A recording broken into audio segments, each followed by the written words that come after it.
Hey there, today we're going to look at how to fix a Hisense refrigerator ice maker not making ice. So let's get started.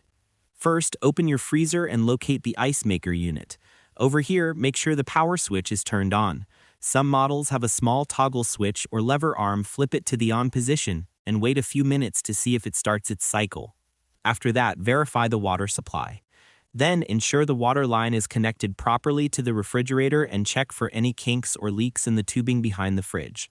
Turn on the water supply valve fully to make sure pressure is enough. Next, inspect the water filter. Over here, if it hasn't been changed in over 6 months, replace it with a genuine Hisense filter. After replacing, press and hold the filter reset button for 3 to 5 seconds to reset the light. Then check the freezer temperature.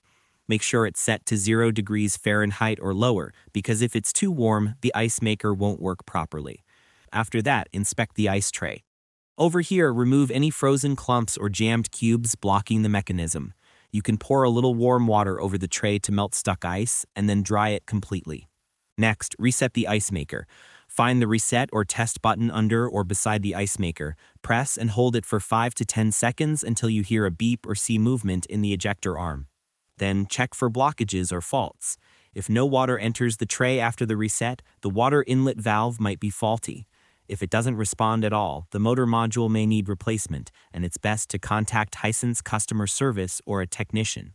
And that wraps it up. Appreciate you watching. See you in the next.